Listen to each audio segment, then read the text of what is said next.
Number 8, it's an application for certificate of appropriateness. It's at 3 East 57th Street, the LP Hollander and Company building, an individual landmark, docket number 161175, block 1293, lot 5, an Art Deco style retail building designed by Shreve Lamb and Harmon and built in 1930. The application is to install storefront infill and alter the base of the building. This was last presented February 10th of 2015 public hearing. Preservation staff. This is 3 East 57th Street, an individual landmark located on the north side of 57th Street, just east of Fifth Avenue. The building was completed in 1930 and underwent a major alteration at the base within 10 years. It had this new base installed.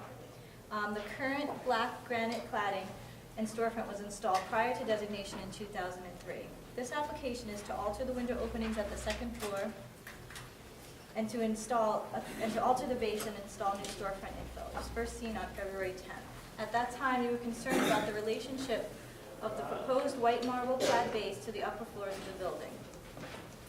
In response, the applicant has modified the proposal to include recladding the black granite surround to match the historic stone above, restoring the limestone sill below the third floor windows, and adding more detail and articulation to the proposed stainless steel and glass storefront.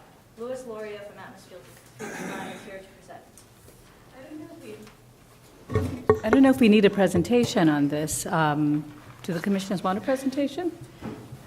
If you have any questions. If you have any questions. I mean, I think that, to me, it seemed that's exactly what we wanted them to do. That's what I was thinking. But commissioners, do you have any questions or would like them to elaborate? I think we said we really wanted them to keep that black surround, and we said in the center if they wanted to put the marble, and that was their current motif for their stores, they could do that. And they've come back with this proposal. Any concerns?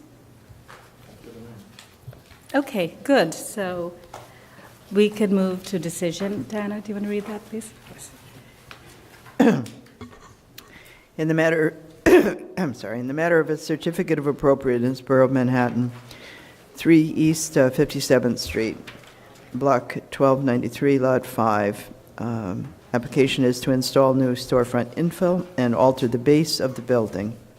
I recommend approval, finding that the proposed work at the base of the building will not result in loss or damage to significant historic fabric, that the two-story base of the building has been heavily altered several times over the life of the building, including a major alteration shortly after it was constructed, that retaining black granite piers at the building base, although reclad to better match the historic stone at the upper stories, will enhance the relationship of the two-story base to the rest of the facade, that the proportions and materiality of the proposed storefront, featuring a grid of stainless steel framing set within the double height opening of the black granite surround, recalls the scale and some of the articulation of the historic two-story metal storefront, that the proposed contemporary storefront infill, featuring minimally framed clear glass doors and a large display window at the first floor and windows divided by mullions at the second floor, is simply designed and will harmonize with the building's ornate screen-like facade at the upper stories.